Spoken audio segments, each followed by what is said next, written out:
And envy is the most destructive of human emotions. If you look at every religious injunction, every religious text, it's always about envy is the horrible sin, horrible sin. Right. And envy is what we're like dining on these days. You're so right. And let me get clear for you what envy is different than jealousy. Jealousy is that dude's got what I want. That guy, but I'm going to work hard to get just like him. Right. Envy is that guy, I'm going to take him down.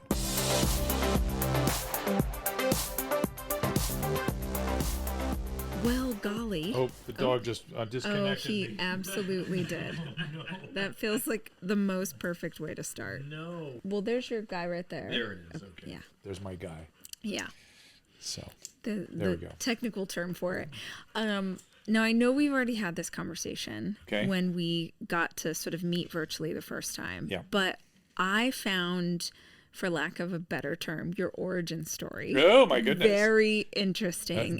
Where did you catch it? Where did you? So we did that thing for Sirius. Yes. Oh, when I told it. Yes, okay, when you told it. Because there's many versions out there in the world. And Right. No, your My version. of the origin story. Okay. Because I'd never heard that before. Yeah. So could we start there? Yeah, Will you of tell course. us that It's story? easy. So I was born a spontaneous birth in 1950. No, so let's go all the way back. So I am John Q medical student here in Pasadena. You grew up here. Yeah. Oh, I went to didn't know college in New England, Okay. and I came back out here and went to USC medical school. And lo and behold, I didn't know this until I got here. All the medical students from SC lived in Pasadena, South Pasadena. So now I'm back in Pasadena. So here I was. Back in 1983, we were mostly, almost every day, dealing with HIV and AIDS. Well, we didn't actually have even the term HIV yet. Right. We just stopped calling it GRIDS, and we're starting to call it AIDS. And I lived near a radio station which had just overnight become this smash hit in Los Angeles. Did you grow up around here? I grew up in Bakersfield. Okay, so and I lived in Glendale for about 10 years. Okay, Yeah. so when? Up until 4 years ago. Okay, so in the 60s and 70s, the dominant radio station in Los Angeles was KLOS and KMET. Those were the two rock stations. Overnight, K-Rock came out of nowhere. Absolutely. Out of nowhere. It was this little pirate radio station, and it was a block away from my apartment. And people were starting to, from my apartment complex, condo complex, were starting to spend time with people at that radio station. That was sort of the place to go and hang out. And a friend of mine called me one day. It was like end of my third year of medical school, and he goes, the radio station. We were all like within that 6-month period had started listening to this radio station. The new wave music had hit, and I was like, yeah, I'm aware of it. He went on to tell me the story about how these two guys had this show in the middle of the night, where they'd open the phone lines and started talking about relationships and things. But the program director wanted them to make it a community service show. They couldn't figure out how to do this. So this friend of mine said, well, Pinsky's in medical school. You could do a segment, he pitches me. You could do a segment called Ask a Surgeon. You'll use big words. It'll be really funny. I was like, what?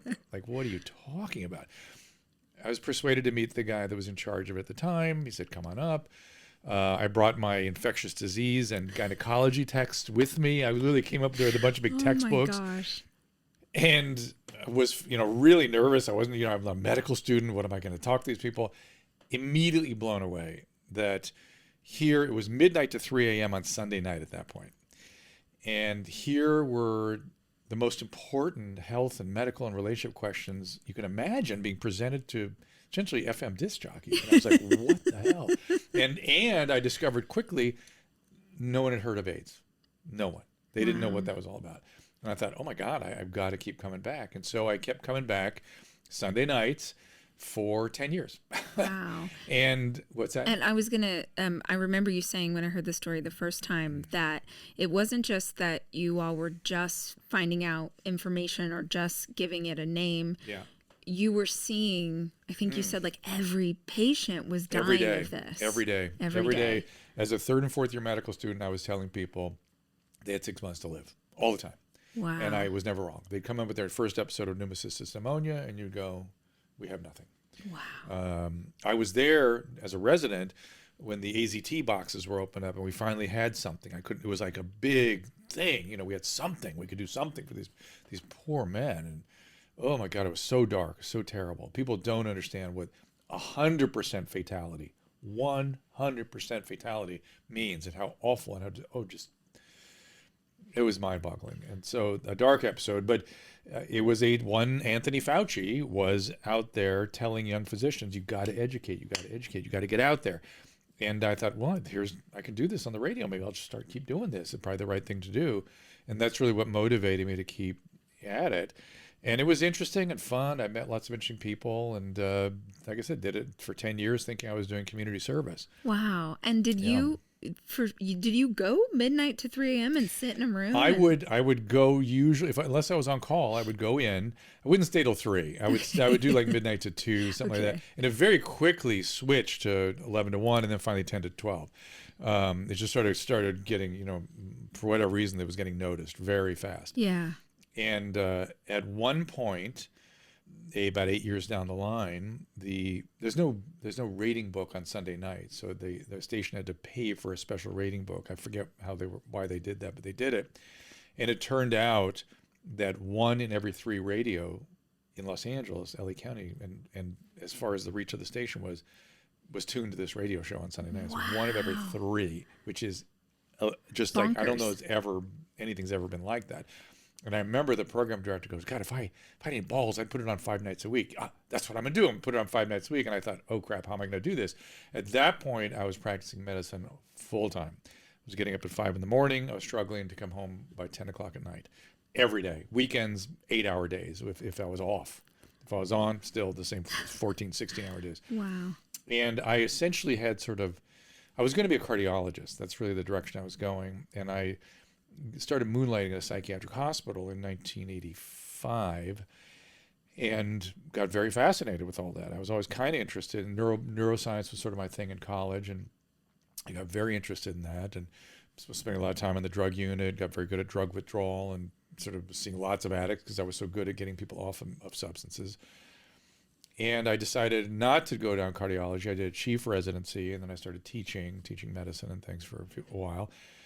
And I sort of had 3 careers at once going on. One was a hospital practice, which included critical care. We could do critical care as an internist back then, and I was good at that. That's why I wanted to be a cardiologist. I did outpatient medicine, and I did this when I finished that by 3 in the afternoon. Then I'd go to the psychiatric hospital, and I would do the addiction medicine and the medical care of psychiatric patients. And where was that energy coming from? It's called work. Got a name. It's called workaholism. It was. I think it was a combination. It's kind of actually really an important question. A combination of fear that I would not live up to. My dad was a doctor, my uncle was a doctor, and okay. So there's some fear there that I wouldn't live up to their sort of idea of good. But more importantly, I was totally bought in to, you remember the way they used to train residents? They used to train residents where you never went home, essentially. Oh, okay. And I bought into that wholeheartedly, which was, this is an important job. Nothing is more important. The patient comes before everything. I don't care how tired you are. I don't care what else you want to do. You focus on that patient. You're there for them all the time. And that was another part of it. I really felt that the caretaking of medicine wasn't being done that well, and I wanted to be a good caretaker also. So I was just always available. Wow. My pager would go off all night long, every night. And did you have a family at that point? Susan and I really got back together in 1988. Okay. And that's when we started, really, is that when it had? Yeah, by 90 we were engaged. Okay. Yeah. And so, but I don't know how she put up with it. I do not, to this day, don't know how she did. Right. She's a very independent person, and I don't know how she did. And then we had triplets. So No. Yeah. So the week that they decided to put the show on 5 nights a week was the week Susan found out she was pregnant with triplets. Holy and it was crap. she that said, no more community service. Now you have a job. If you're out here 3 nights a week, you go get it. You ask them to pay you. Yeah. Which I went in hat in hand, and I think I got $50 a show for the first. Stop time. it. Wait, I didn't understand when you were saying community service. So you were doing it for free? Free. It was just interesting and fun and different. For a decade. Close to a decade. Wow. Yeah. Okay, so it was when she got pregnant that we really even then it was $50 a show. Diapers if I are remember right. expensive. Yeah. But there seemed to be it was just an exploration of it. It was interesting and different. And it scratched a creative itch that I've always had. And I like public speaking and things like that. It sort of was this, but there's no plan. I remember a gentleman showed up, for 4 or 5 years later, that he ended up becoming my manager. And the whole time was like, I don't know what you're talking about. And he goes, what do you want to be doing in 10 years? And I thought, well, not this, not the radio. That'd be weird if I was still doing that. I had no plan. I had no, Right. So continuing with the origin, the psychiatric part, let me make sure I can get all this together for you. I ended up spending a lot of time down on the drug unit. Now I would stay overnight at the psych hospital 2 nights a week, at least 1 night a week, maybe 2 nights a week. And I found myself all the time hanging around the drug unit. I liked the culture there. I liked the patients. I liked the staff. I was good at getting people off drugs and had no understanding of addiction or treatment of addiction. Was always thought it was goofy and weird. But then I saw some people, young people, go from dying to unbelievable. And I thought, there's nowhere else in medicine that happens. What's happening? I want to know more about this. And so I started digging in a little deeper. And then the director asked me to be the assistant director. This is now 1990 also, as other things are, percolating along. And 6 months later, he quit. And all of a sudden, I'm in the driver's seat. I'm running a program. And I really had to get my board certification and get my expertise up at that point. And took about 10 years to really craft that program the way I thought it should be. And you've seen a lot of those people on Celebrity Rehab. Bob and Shelley, those are my staff. Those are Sasha, these are my people. And it was, treatment of addiction was kind of a labor of love. First of all, it was a very unusual job for an internist to have. Yeah. It's usually a psychiatrist has that job. So I kind of clung to it. Like, I'm never going to see this again. And I enjoyed working in the team so much. I mean, never really made much money doing it. It was not a place to make a living, but it was a calling. Yeah. And so I loved that. So where was I? So now, would you hear about radio, medicine? What would you like to hear about? Well, I'm curious those things were going simultaneously. Yes, like how does this all come together to create Loveline? Because that was Loveline, the radio show I was telling you about. But like Loveline, like we knew it, in like, the 90s. Yeah, like I'm watching it. You're with Adam. Like, how does all that happen? So we're doing it now 5 nights a week. The guy I was doing it with then was a guy named the Poor Man, and he sort of torched out. He got suspended, and then got angry with me for not coming with him, though the station told me they would sue me and my wife told me she would divorce me if I were that stupid. Oh, man. And I was trying to convince him that we'll get through this, just cool out. He ended up suing everybody, including myself, and that was the end of it. At that point, they had me in there with Ricky Rackman. If you try too young to remember him, he was on MTV at the time. Television producers showed up. Television producers said, we want to make a TV show out of this. I'm like, all right, how do you do that? I understand what that is, but go ahead, I'm interested. Sounds fascinating. Ricky couldn't make a deal with them, so they turned to me and went, who do you want to be the co-host? And I was like, I don't know anything about any of this. No, I just deal with whoever they give me on the radio, and I try to give good information out. And it was by that point also on the radio, my addiction experience was becoming very useful because the addiction stuff was starting to really accelerate. All the trauma stuff was coming in, the childhood trauma was really getting to be commonplace. And so my experience in the psychiatric hospital was very useful to be able to help these kids and things that we were talking to on the radio. They turned to me and they said, who do you want to do the show with? And I'm like, I have no idea. But I went out running. I can show you the spot I was in. And I thought, oh, that guy we had up on the show one night who they gave him a shift in Saturday afternoons. And or actually it was Saturday mornings. And I used to time my nursing home rounds with his breaks because I thought he was so interesting and funny. So I could hear him talking to callers and things. I said, and he came up on the show one night about 3 months before this question as Mr. Burcham. He was Mr. Burcham on the radio with me. And I thought, I get that, but that Adam Carolla guy has got the sensibilities for this.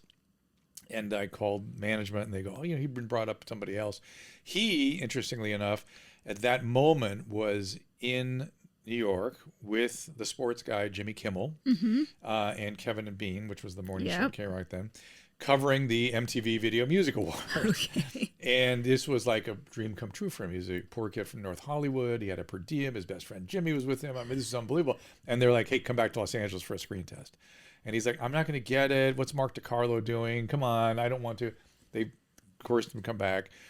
We did very well in this screen test, and they were like, okay. Yeah. And they told us both, we'll come back on Saturday. We'll do a pilot, which I don't know really how that worked.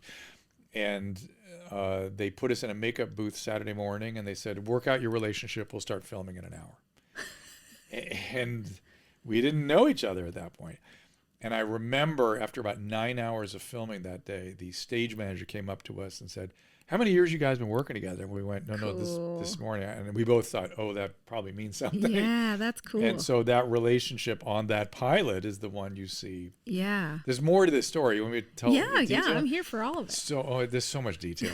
And that show initially was distributed by an organization called New World, who had some bunch of television stations they owned. New World at that point was going to syndicate us through Fox Network. So it was a Fox late night network show with Real Stories of the Highway Patrol and Access Hollywood. Those were the three shows that were being distributed. Okay. This is 1995. All of a sudden, we were 7 shows in, these shows have been lost, 7 shows into production. And Fox bought New World so they could own their television stations and canceled all new programming. So we went from a show that was in production, had cleared 90% of the country for a network late night show, out of production. All of a sudden gone. This is TV. And 3 months later, MTV picked it up and said, all right, we're doing it again. So that's how we ended up on MTV. And MTV became such a hit so fast, the radio station then brought Adam in, and then it was able to be syndicated because Adam was...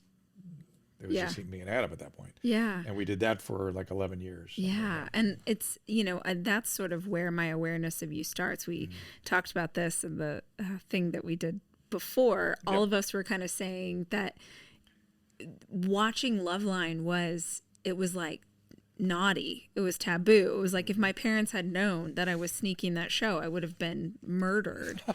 And I'm not literally, but I would have gotten in a lot of trouble because of what was content. Yeah, beautiful in that it was so open, and you never made anyone feel weird for asking anything. And this was my some of the notions I had when I went up there in 1984 with my textbooks was, God, this material. I remember thinking to myself, this material, meaning infectious diseases and genital functioning and age, it's not that hard, right? And we at that point it was shrouded in all these Latin terms. Even a yeast infection was called monilia, and right, and moniliasis, and we called them venereal disease. All these weird, and I was like, you need to understand it. It's not that hard. I understand what you're doing because I'm 24 now and I was 18 a couple years ago, and I know what's going on. We need to talk about this. We were the first people to talk about safe sex and stuff like that. And so we just became this safe place to ask your questions. And there was no internet. There was no place you could not go anywhere else. Right. I don't think about that. That you're like, this looks weird. You could look that up on the internet. You could look everything up. I still do After Dark, your Mom's House show. And it's amazing to me how bewildered people still are. Wow. They can get all the information, but they just don't know what to do with it. They can't contextualize it. They can't make sense of it. And so they do still need a hand kind of guiding them. But back in those days, in the 90s, and from where I came from, the 70s, there was nothing. And it was embarrassing. And there was a key piece of this, too, which was that the world did not yet acknowledge that adolescents and young adults were having sex.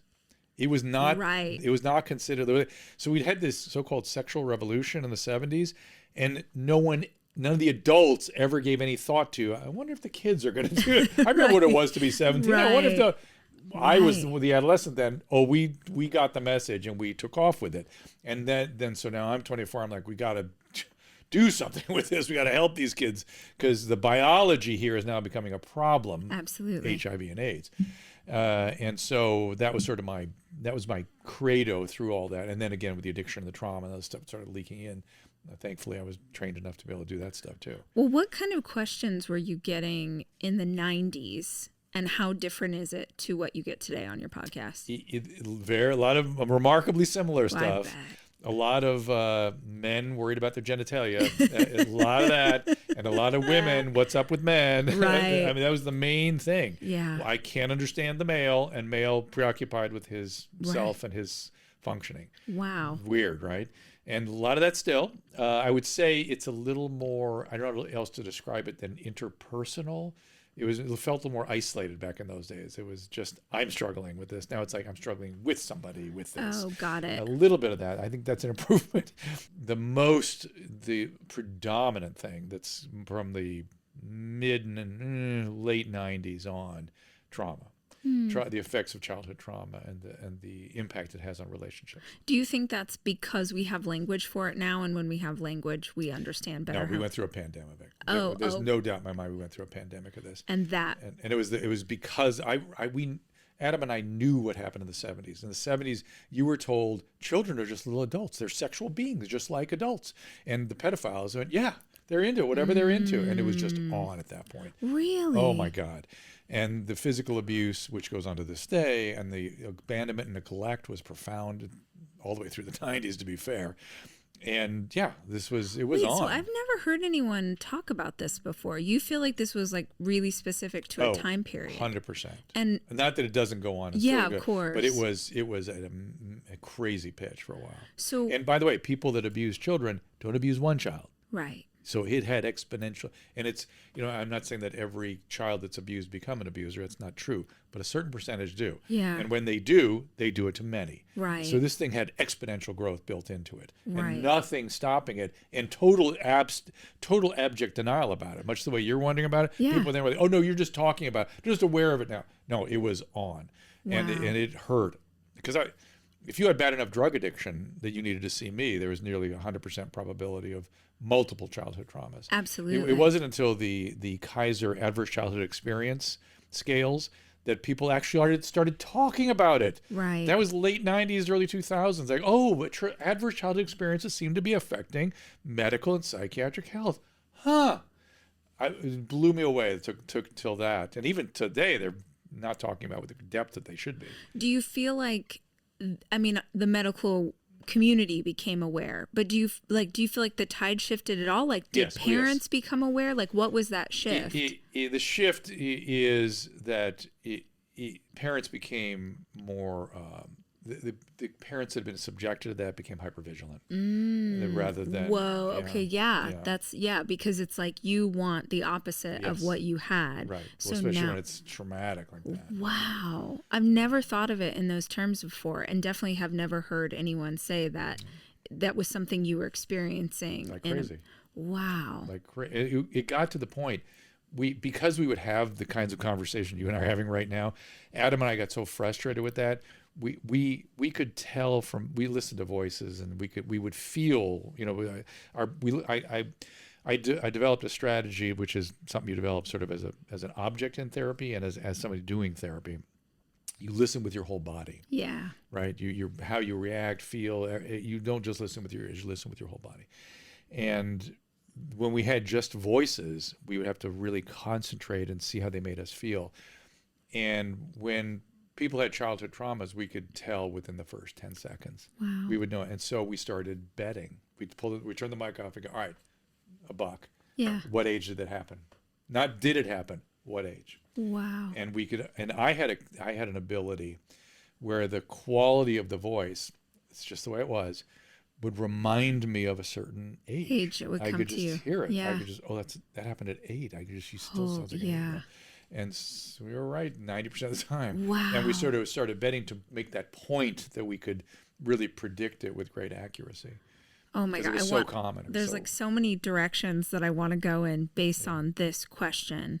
But what I'm curious about first is, what is the one other thing before you ask it. Yes. Also, people started getting treatment for sexual trauma. Okay. And those people started recovering and talking about it and helping other people. And it started the whole battleship turned in the other direction. But wow. Go ahead. I'm sorry. Well, no, I'm just curious. What would be the age today of those children you were seeing experience that trauma? 40s. Okay. Yeah. So in your 40s today, that sort of age group was, I'm going to turn 40 next month. Yeah. And I definitely can think of people within my decade that I saw that so often. You won't see it so much now. You do. Like, I'm interviewing the Florida Surgeon General tomorrow, Latipo.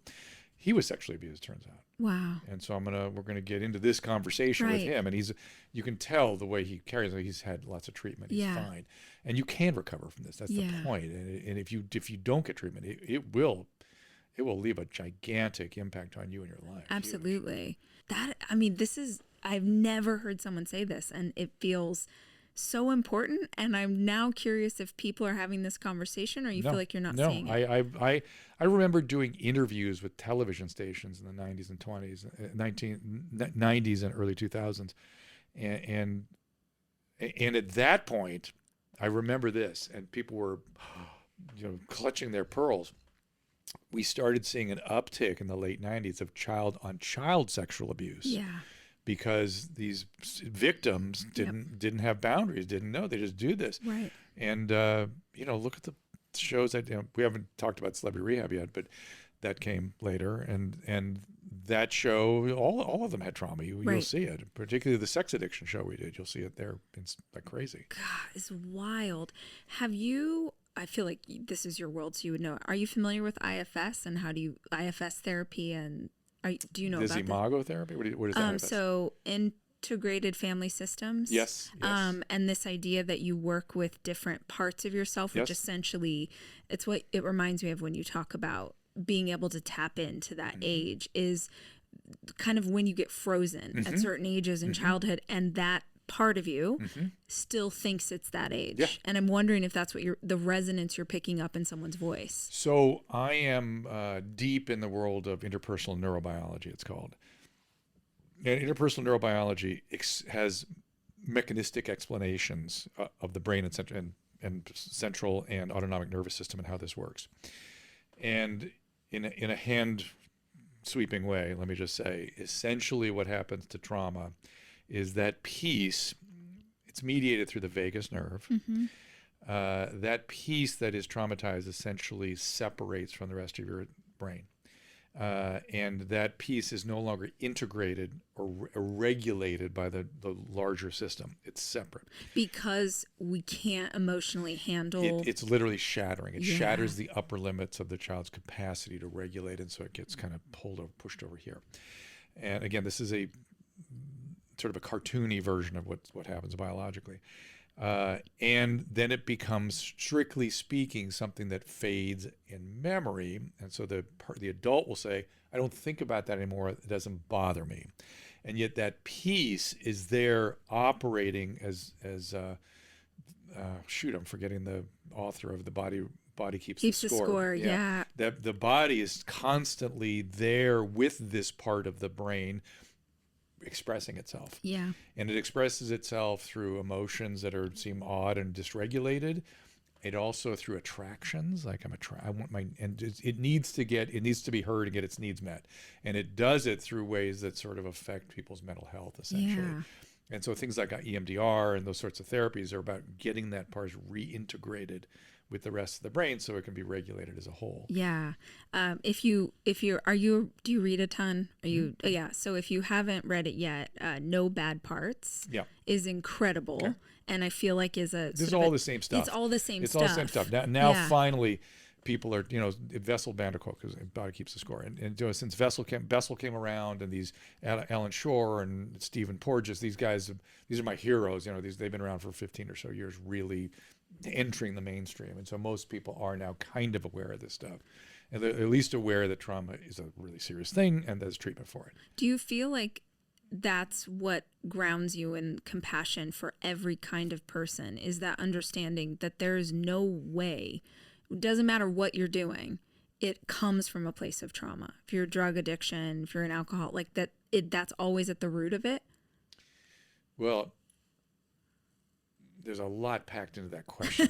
So let me just start about the root. Breaking into pieces. Let me do the root part. If you have bad enough addiction that you need to see me, you had childhood trauma. Yes, yeah. But childhood trauma isn't always at the root of addiction. Right, okay? Absolutely. It's kind of the rocket fuel, and I take care of very, very sick people, and so for sure it's there with me.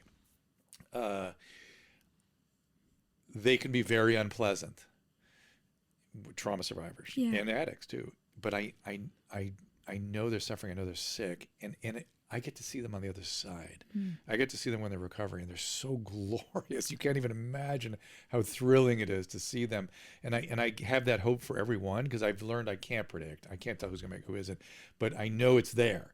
And so it gives me immense patience, and I know they're suffering. Yeah. There are kinds of patients I don't do very well with. I don't do very well with paranoids. It's like schizophrenics and things. I just don't. I do very well with trauma survivors. Yeah. It's just, we as an instrument, we have fittedness with the patients, and there's things we do well, things we don't, not so well with. My partner, I had another physician partner, did great with those patients. So his things was the bipolars and the paranoids, and my thing was all the borderlines and the sociopaths. And together we made a team, and that's what made it work. So wow. Yeah. Oh my gosh. The trauma piece is still, I'm going to be trying to wrap my mind around it, go ahead. because I can't believe I've never heard someone say that this was a pandemic. Well, or even that there was a rise in it, and of course there was. And it's hard to document it, right? Yeah. It's hard because there was so much other childhood trauma, and it still is. Yeah. Abandonment, neglect, physical abuse. It's just all over the place. And it's hard to tease out one from the other. And they got very up the road of false memories. And so that there was a preschool scandal here before you were born, probably, where a bunch of kids were sort of coerced into reporting sexual abuse, and maybe it didn't really happen. And then the whole issue of false memories came up, and it really put a damper on the conversation that this was happening. It's like, oh, it's all made up. You can't tell. It didn't really happen, and it happened. Yeah. Now there are situations where it didn't, for sure. I don't fully understand those kinds of patients. I wonder if Casey Anthony was one of those people. They recently, if you saw that Casey Anthony thing I was in, she claims her dad sexually abused her.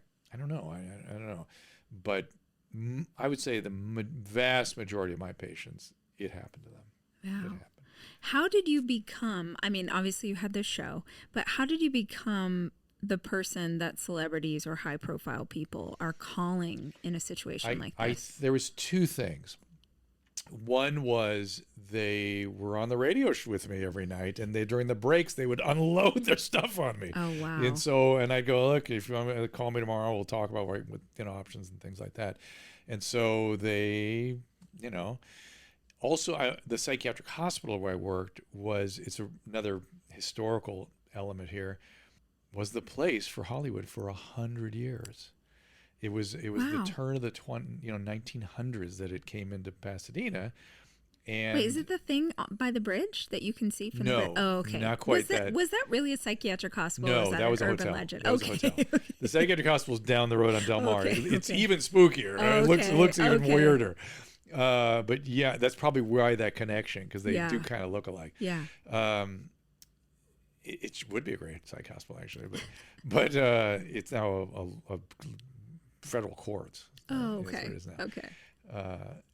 You can see it in some movies from the 20s and stuff. I'll come across it as a hotel. The pool was down by the Arroyo and stuff. Nice. It was crazy. Anyway, history. So that every Happy Acres that you saw in movies during the 20s, 30s, and 40s was fashioned after our hospital. Wow. It's this big sprawling grounds with cabins and things, and these movie stars and television stars would go there for TLC. There was a lot of alcoholism. It was a museum of psychiatry when I got there. I mean, a museum. Wow. Psychosurgeries, insulin shock therapy, all kinds of crazy Holy stuff. Crap. And what year was this? 85.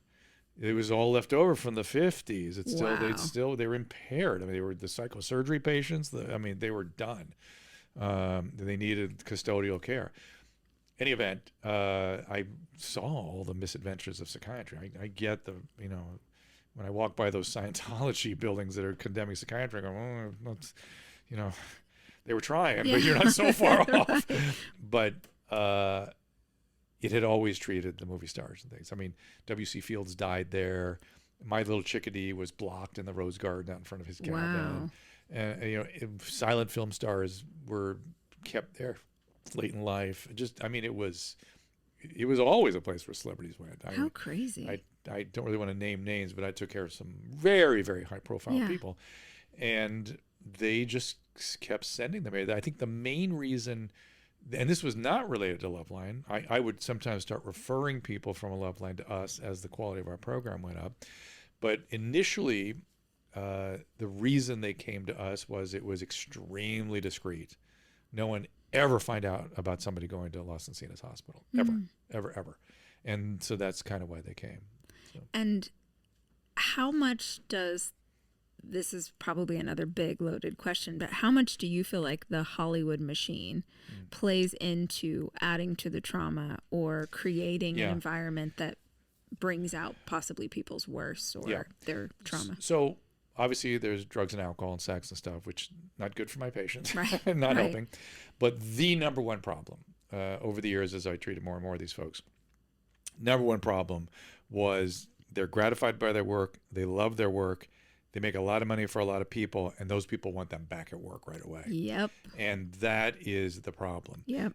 I think, to me, I always sort of point people towards Robert Downey Jr. Mm-hmm. Robert Downey had terrible opiate addiction, ended up in prison, took whatever time he needed to get sober, which was like 4 years. Right. People forget this. And he contemplated never working again. He was not motivated so I could go back to work. He was motivated to get sober. Yep. And he didn't contemplate anything else for years. I know Robert, and this is what he was doing. It's why he was sober. And then Iron Man. Right. Right? And by the way, he didn't go right to Iron Man. He did a couple of other little films.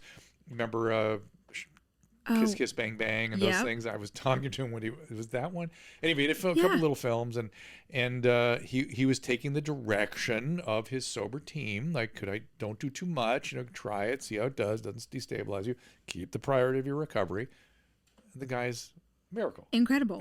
And just for listeners who don't remember, I remember when he was it was news. He broke into somebody's child's bedroom. Yes, slept in their bed. In their crib. Oh, God, I didn't know that. In their crib, if I recall correctly. And now, I mean, there was a point when Iron Man he was the highest paid actor in the world. Like, I have so much, I'm so proud of him. That story is amazing. And it's because he contemplated never working again. Right. And I think what's wild, and you have such a closer inside look of this, but I have friends who are celebrities, and watching that happen again and again, there is zero concern from managers and agents and how they're doing emotionally. Lots of talk, right, but unwilling to bring the axe down, right, because it is a lot of money that ends up riding on an individual human if you get big enough. And so what they will say is, treat a lot of musicians, and so musicians they'd say, we'll get them a sober coach, we'll put security guards around them, right, we'll do blah, blah, blah, blah. Right. That's not recovery. Right. That's what I jail. experienced with friends is like, oh, we'll get them on benzos. Oh, because then that was the what's his name from Soundgarden? Oh Christ, died of benzo opiate, benzo overdose primarily. Really? Jack, look up Soundgarden, lead singer. Brilliant, beautiful, young man. Yeah. His wife is still mortified about it. It's just, ugh. And a cardiologist was giving him big doses of benzodiazepine. Security guard was giving it to him. What's the big deal? And that's it. The benzo thing still goes on. Oh my gosh. People have gotten the word about the opiates, but the benzo thing still goes on. Well, can we, because I'm positive that listeners of the show, do you know it? It says no internet connection. Okay, well, we'll edit that. Then I'm going to look it up. Okay, you look it up so we'll remember his name. We've lost so many, honestly. I know. Well, for listeners who aren't Chris familiar. Cornell. Yeah. For listeners who aren't familiar with the dangers of benzos, can you walk us through, it's Xanax, it's... Okay, so it's Valium, Xanax, Klonopin, Ambien, anything that ends with a PAM in its generic name. They are GABAergic sedatives. They are very good, very effective. They're a hypnotic version will make you sleep, and then there's an anti-anxiety medicine that will work. They're not meant for more than a few days of use, certainly not more than 2 weeks. Right. And let's not rush by that because I feel like listeners, Xanax, everything you just said. Let me qualify it because you never say always and never in medicine. Right. There are circumstances where something severe psychopathology may necessitate you taking some of these things on a regular basis, carefully monitored. But know that if you come off more than a milligram of Xanax, more than a milligram of Xanax, more than a milligram of Ativan, more than a couple milligrams of Klonopin, you're going to be very sick for a long time. The withdrawal is terrible. Shelley from Celebrity Rehab, remember Shelley with the glasses? Yeah. She spent 2 years. She was a severe opiate addict, severe heroin addict. Wow. But then somebody put her on Xanax.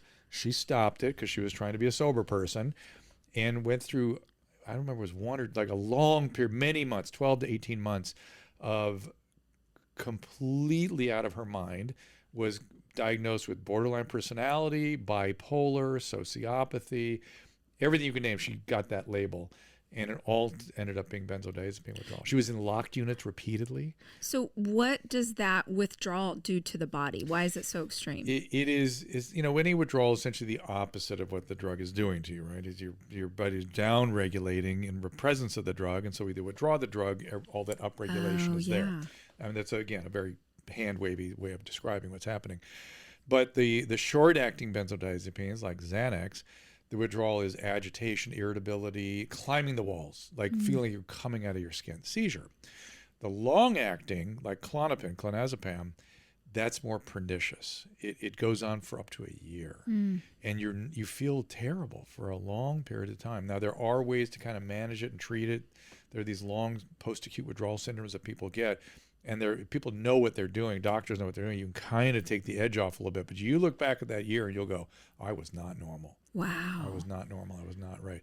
And my daughter just read a book. I'll have her give you the book. I forget what it was. On somebody, now people are starting to chronicle their experience with this stuff. It's terrible. Right. It's a very awful experience.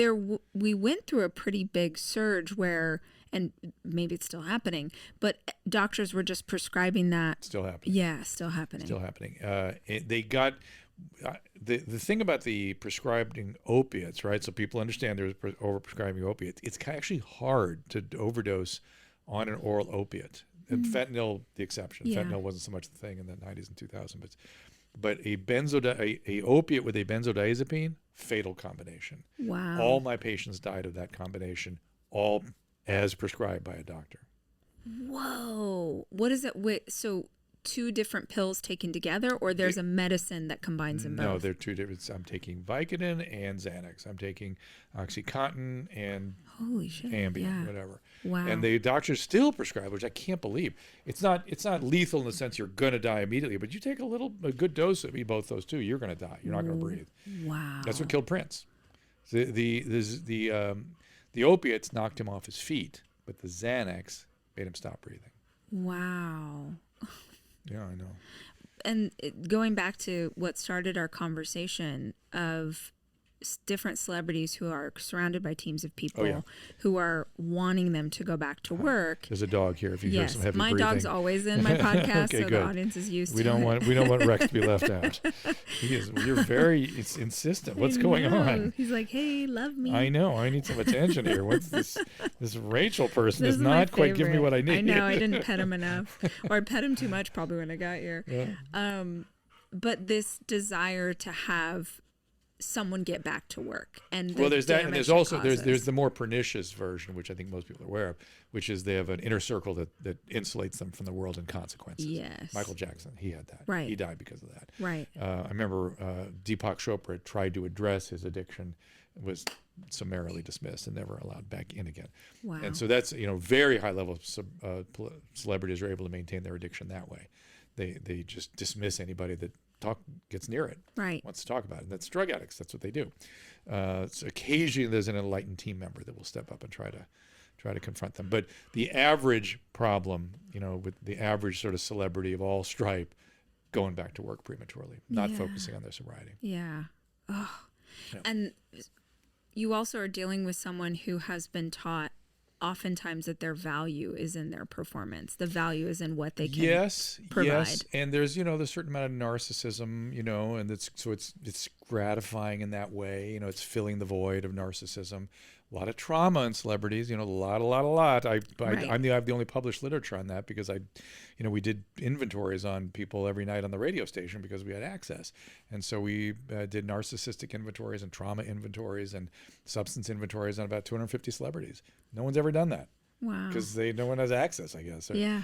And everyone I asked, they're like, I know I'm messed up. I can't wait to do this. This is going to be great. Tell me the results. Yeah. And we were able to, through modeling, we were able to show that celebrity was sort of a bid to try to deal with the emptiness and injury. And, it was much like those substances are. Absolutely. Yeah. Well, what do you think, speaking of narcissism, what do you think about the word of the year being gaslighting? Did you hear that? I did hear that. Yeah. And gaslighting itself, the term has almost been changed just to lying. Yeah. It's sort of just lying now. It's not trying to make somebody feel they're not in reality, which is what it used to be. I've always felt it was an overused term. So you explain what is the actual definition the actual, of gaslighting? as I understand, the actual definition was it was a reference to a movie called The Gaslight or something. Really? Yeah, it was something like that, where this woman was led to believe that her memories were not correct, that there was, I forget even what the plot was, but she was led to believe she was crazy, that there was something wrong with her and her thinking. That's the gaslighting. Yeah. It's to make them believe that something is so that is not so. Right. So it's not lying. It's essentially you, against all odds, against proof in front of you, will keep denying in order creating a separate reality. Right. Yeah. And over time, that person begins to doubt themselves and what they know to be true. And really, in the original, really makes them crazy. Right. Well, and I feel like that's rising to interest because there's so many more conversations about narcissism. Is that something that you've noticed a rise in, or at least in conversation and in narcissism or gaslighting, or both? Both. Oh yeah, narcissism has been a hot topic for a while. Right. And I wanted to put a chapter in my book about scapegoating in mobs because I felt like I could not find a period of history where there was so much childhood trauma and so much narcissism except pre-revolutionary France. And I said, man, there's going to be guillotines. There's going to be scapegoating. I know it's going to happen. They're like, too speculative. Don't write about it. And I did a lot of research on mobs and things at the time. And I kept saying, it's going to happen. Here we are. Right. Social media mobs. Right. It's cancellation. Right. It happened. So, wait, let's unpack this. Okay. So scapegoating in mobs. Mm-hmm. You saw this, I believe you're referencing like the French uprising and off with their heads. Yep. Screw this monarchy. Yep. And if you look at that period of history, the preceding generation, the childhood trauma was off the chain. Just look at Rousseau's history. Rousseau left 5 children, dragged along a sexual concubine, and left all 5 of her children on the steps of an orphanage. And only like 20% of these children survived.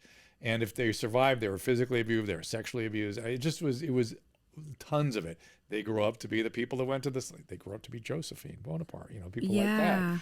And they grew up to go to the salons and things where they conceived of these revolutionary ideas. Wow. And So you had this theory that we were going to go back into a time period. I just saw that there was all this narcissism everywhere, all this childhood trauma, and I thought there was going to have to be some sort of scapegoating mechanism to deal with all this narcissistic rage. That they will get together, that's what narcissists gather together and focus their aggression on somebody. And how do you see narcissism manifest inside of social media? With the mob action, well, the empathic failure. The biggest, I don't like when people throw around psychological and psychiatric terms pejoratively. These things are everything's adaptive. Everything happens. That's because that's how we're evolved. Right. And if you're a narcissist and a fighter pilot, good. You know what I mean? That you want that. Right. If you're a narcissist and it's your husband, it's a little difficult. It's a little challenging. So it's not all good or all bad. It just has certain liabilities and assets. Right. Every single personality. If you're a brain surgeon, narcissism might be really great. good. Really good. We want you to think you're God. Yeah. If it's your boyfriend or girlfriend, it can be tough. Again, not strictly speaking pejorative, just can be tough because of the liability, and the liability is empathic failure. Meaning you don't have the ability to be empathic of others? You lose that ability in many circumstances. Got it. It's not that you don't know what it is. Sociopaths don't really ever do it. Psychopaths don't even know what it is. Narcissists do it, they just lose it easily. They Got lose it. empathy. Certainly if it conflicts with their needs, empathy goes away. And they're prone to envy. And envy is the most destructive of human emotions. If you look at every religious injunction, every religious text, it's always about envy is the horrible sin, horrible sin. And envy is what we're like dining on these days. You're so right. And let me get clear for you what envy is different than jealousy. Jealousy is that dude's got what I want. Oh, fuck that guy, but I'm going to work hard to get just like him. Right. Envy is fuck that guy, I'm gonna take him down. I got to bring him down to my level. It's the tallest building in town. There's two ways to have the tallest building in town: build the tallest building or knock down the other buildings. Exactly. Yeah. And envy is about knocking it down to your level. That you're exposing me to something by having success. I have to knock you down to your level, which to a non-narcissist is the oddest impulse. Yeah. If you have empathy, and it's just so weird. You should glory in everybody's success. Yes. You should want to be like them. Instead, we do the opposite. And that's part of that scapegoating stuff again.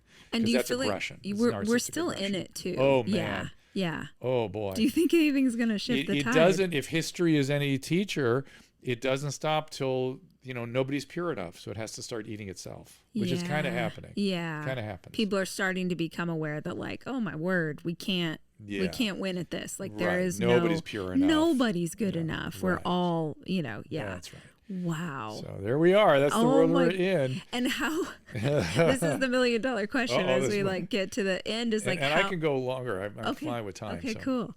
Yeah. How did the pandemic, the most recent pandemic, exacerbate this? It brought it all into it. Yeah. So I think I'm trying to put it all together now because I'm sort of a student of these things.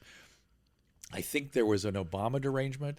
There was certainly a Trump derangement. Yes. And then there was COVID. Right. That these three experiences, certain people were just exorcised about it. And it almost hit different populations. Each one, Trump derangement hit a different population than the Obama derangement. I used to get weird, people with Obama derangement used to send me all kinds of weird, horrible accusations about who President Obama was. Right. And then the Trump derangement, you saw it everywhere. Right. And then COVID and COVIDians and COVIDiots. Deranged about. Well, it's a comedic. We're using a little comedic license. I was like, is that a term? No. It's a term that is thrown around. Got it. But it's just the excesses that people got into obsessing over that person. These experiences of having that guy as president or that guy as president or this terrible illness lurking around. It just put a freaking burner under everything. And we're it's still going. It's still going. That's the thing. This studio you're in, I started doing it in the beginning of COVID to try to calm everybody down. Right. Just let's just talk about what we know. Let's get to the facts. Stay in reality. Calm down. I felt like the French underground for a couple of years. Really, I'm not kidding. And I don't know. We're going through another wave of it right now. Right. Well, and I think that it's one of the most controversial things you can say on social media is like, take a breath. I know. It'll be okay. I know. And I don't know if I've ever said anything like I have pissed people off in a lot of ways over the course of my career. But that was one of the biggest things was the day of the election. Yeah. I had done a story and I was like, just because everyone was freaking out. Yes, the bottom line is I understand. Right, I get of course. it. But it doesn't make things better. And it's not going to help you in this moment. It's not going to help your kids. It's going to make everything worse. Just like everything. Take a breath. Yeah. It'll, it's not that it's not serious, but it's not worth you having a heart attack right now. Well, if it is worth having a heart attack, how could you say, don't tell me to calm down? This is like, I'm like, okay. That's what I had on COVID for telling people to try to calm down. Because I could see with the fomenting of panic and I knew it was going to be a disaster. Right. That it was going to harm people more in addition to the COVID harming them. Right. You're going to have this reaction harming people too. And now suicide is up, drug addiction is up, loneliness is up, relationships are messed up. It's all-cause mortality is up 10% above what it should be. Why is that? I don't know. It's a disaster. Yeah, and like post-pandemic, now we're dealing with, I was going to say here in the U.S., but honestly, it's all over, the financial ramifications. Oh, my God. Who knows? Right. It's pushed all these people into poverty. Right. Oh, my God. It's breathtaking. Right. It's breathtaking. So knowing this. Uh-oh, what are you going to ask me? No, you got this. This is an underhand softball serve for you. Is what are things that we can be doing? This isn't that easy. No, it is. I know you got some advice. I do have some advice, but it's not that things. easy. Yeah, it's keep not it simple. it's not that it's going to solve problems, but there are things every single one of us can do practically in our daily lives that will just lower that cortisol a little bit. So I just was coaching up a friend of mine today who'd had issues. She was saying, I'm so anxious. And we started adding up the score of what was going on in her life. It's like, of course you're anxious. There's a reason why you're anxious. Of course. Yeah. And so it is. So let's keep it simple, folks. First thing I ask you, how's your sleep? Well, it's a mess. All right, let's get your sleep right. There's things you can do. There's whether it's just not screens at night or quiet or closing the drapes or having structure to your sleep or not drinking caffeine or fluids late at night. Try theanine, try magnesium, try melatonin. These things do work. And try these things. Find what works for you. Exercise. Yes. Please, everybody. Every day. Peter Attia is now a friend of mine, and he's a longevity specialist. Brilliant dude. And I was talking to him about, come on, what is it? And I go, the diamond. He goes, he jumped back. He almost jumped on my throat. He goes, vigorous exercise. Vigorous exercise. That's what impacts longevity. That's it. It's the one thing we can all point at. And well-being and functionality and everything. So vigorous exercise, everybody. Not doing that, you're harming yourself. Relationships. Okay. That's a dicier piece. We are in a loneliness epidemic. Relationships, I don't want to be too dogmatic about this. They can include online connection and Zoom and things. That will not be enough. Yes. You need bodies in space. We were talking about some of these mechanisms of healing trauma. We didn't really talk about the healing part, but those autonomic systems and bodies and how brains heal other brains and brain bodies heal other brain bodies. Let's put it that way. That's a cool term. I've never heard that before. It does. Brains heal other brains. That's how it works. And even if it's just anxiety or life stressors, whatever it is, lean on other have the feel felt, be open, be present. I really do think it's important for people to have same-sex friends because you just experience things in a more efficient way together. And you connect in different ways. And somebody that cares about you sitting across from you. Ideally, somebody who sees you. This is something I encourage a lot of people to do, which is don't hang out with somebody that is necessarily like you always hang out with. Somebody who sees you through a new pair of glasses can be very impactful. Right. Somebody who sees you differently, who feeds back at you, but who genuinely cares. Though. Right. And maybe who knows who you are today. It's beautiful to have those friends from 15 years ago, but someone who comes in at this place in your life and sees this version of you. I love that. That's a great sort of refinement of this. Because I have been a big advocate of somebody new in your life, somebody different, somebody a little just who's not going on the same old maps that you've always set. Not to diminish the ones that are well established. Keep them. Keep them around, especially right now. Limit your time on screens. Man, I do worry a lot. I'm sure they're going to be fine, but I do worry a lot about younger generation. Because my friends who are in their early 20s. Yeah.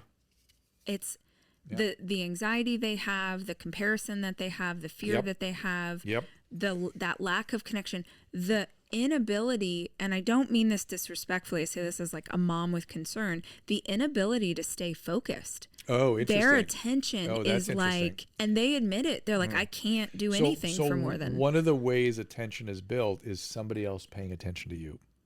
It turns out that's a part that we don't talk about very often, but the ventrolateral prefrontal cortex is where the attentional stuff gets built by other people paying attention to you. Like we're having a conversation and being the object of attention focuses you. Interesting. And it helps you stay focused. Okay, that's and learn about focus. So, but a lot of it, you'd be an object of focus a lot. And people don't do that very much. Yeah, and I have teenagers. So is this something that I can do with them? Oh, what is that model? What that looks like, or could you? It's different with the males and females. They're boys. Okay, because the hormones are right. What age are we talking about? Almost 16 and 14. Okay, so they're in it. Yeah, they're there. They're in it. Yes, they will accept more of this from mom than from dad. Absolutely. And by the way, for the young females, 9, 10 o'clock at night, they suddenly open up. That's going to cortisol fluctuations, as you mentioned. Yeah. So you sit down in the bed and go, Everything cool. I mean, cool. Boys, you can't really do that. They don't like face to face so much. If it's for dad, it literally has to be side by side. You have to be doing something together. For mom, you can sit and be a focus and listen. It probably won't go very long, but it's very healthy to do that. And I will say it actually is better with both of them if we're in the car. We're doing car is the perfect place. We're both car facing is ideal. forward. Car, I recommend car all the time. Yeah. To bring stuff up and just and you can even put it off another notch by talking about somebody else. Like, oh, I noticed Billy was having a little trouble. Is he okay? Right. Think about that. A lot of wonderment. Wonderment is a very important tool. Have you ever thought about, I wonder, you see the kid sad. I mean, you go, huh? Yeah, everything. You wonder if everything's cool. You feel, it's wonder, and they'll come out with it. So you're not making any like definitive never statements. Pointing the finger. Never start with you are anything like that. Right. Yeah. That's good. Oh, that resonates with me. Okay. Thank you for that advice. And you'll survive. And it'll all be okay. You will survive. Yes. So it's tough. It's there. I mean, I have 4. Oh, I know. Why'd you do that? You know what? It's a great question. That is a great question. No, it's great. It's the best. Yeah, it's amazing and also so hard. What are the ages? 16, 14, 10, and 5. And how many boys, how many girls? The oldest 3 are boys, and the youngest is a girl, obviously. Great. Your life will always have meaning and purpose. It's true. It's having an audience with the show that is predominantly women, and so many of them are moms. That is something, hearkening back to what you said earlier that you were going through with your friend. Like, you have a reason to have anxiety. Yes. I feel like women especially don't give themselves enough credit for what they've gone through and what they've navigated families through in the last 2 years. Oh my God. Right. Like, are you kidding? Right. Just being a mom. And I always say, we want to do our job as dads, and we can, offer a lot of manpower and a lot of time, a lot of whatever, but particularly younger children, I always say it's like they put a hose on mom and just suck her soul out. They want mom. And you can't, obviously it's not all children are that way, but for the most part, it's just, I need your soul. I need it constantly flowing towards me. And that doesn't really ever change. Right.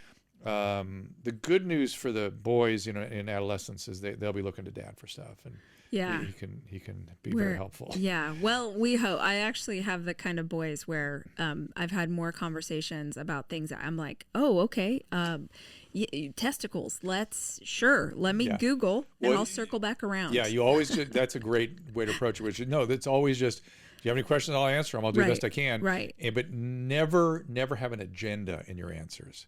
Just answer the questions. Right. And then come back around and go, anything else? Yes. Nothing now? Yeah. Okay, I hope you come back when you're... Honestly, some of the best parenting advice I ever got was from my pediatrician when my oldest was little, and started asking questions that I was like, is this appropriate? He was an inquisitive little kid. Yeah. And the pediatrician said, yes, always answer only what they ask. That's exactly right. Don't add any other detail. And by the way, I'm so glad the pediatrician did that, because for a long time they did not understand this. Right. But that is absolutely true. There's a caveat.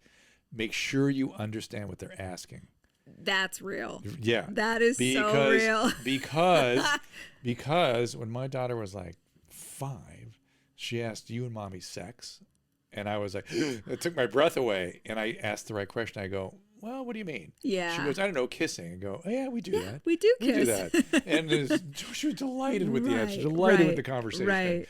So you're like, that could have been bad. As opposed to like, all right, now it's time for a plumbing lesson. I've been waiting for this. It's like, no, don't do that. Don't do that. Right. So. Well, I also heard years ago that your youngest kid is like the knowledge age of the oldest. Like if...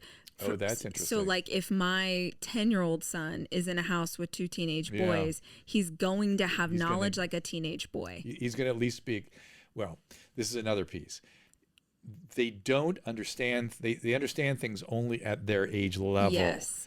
And pre-puberty is a different processing system. They don't fully. They understand the words. They think it's kind of funny. They understand what they're talking about. They want to be a part of it. they don't get it. Right. And you have to kind of keep it on their level. Yes. And, yeah. And to go beyond that is traumatizing for them. Yeah. Once again. It's like too much. Absolutely. Yeah. Oh my gosh. I love that we've gone all over the place today. It's great. I know. I've learned so much, which I anticipated. I appreciate you coming out here and doing this. Yes, So of fun. course. Oh my gosh. I knew we'd be great too. Yeah. I knew we'd have fun because Yeah. we chatted on this thing we were doing. I was like, oh my God, we got to get together. No, this was a gift. And I would talk to you for 3 hours if I wasn't starving and really excited to go eat dinner with my boyfriend. Fair enough. So for listeners who want to dig into the work, they want to listen to your podcast, like tell them all the places they can find it. I have made my life through all these experiences. We didn't even get into celebrity rehab and how that happened. That'll be our next podcast. And I've always just sort of been doing explorations, trying to find things that people present to me to do good, to have an impact through media, to have positive impact. I've only recently admitted to myself I'm doing media. Seriously, it's another part of my story. I was like, I'm just not. You're like, not me. Do it on Saturdays and Sundays. Just leave me alone to practice medicine. But in about 2010, 11, I'm like, okay, you're doing television. But as a result, I sort of explore lots of things, and people tend to put me in environments that make me uncomfortable. That tends to be where I'm most effective, interestingly. So on the heels of Loveline, we have a new incarnation of that. It's called Dr. Drew After Dark. It's on your Mom's House platform, which is Christina P. and her husband, Tom Segura. And that show is totally inappropriate, and it's people asking the Loveline questions. Yeah. And so I'm still getting the same old stuff there. It has a new kind of bite to it, but it's same old stuff when you get right down to it. Number 2, I'm doing a streaming show out of this studio Tuesday, Wednesday, and Thursday, 3:00 Pacific time. Some of the time I'm just answering questions, same old stuff. Wednesday, we do a show with another colleague who has some very strong sort of feelings about COVID and what happened. We tend to interview people that have been silenced just to see what they have to say, because I really wonder what their opinions are. And I've learned a lot from talking to them.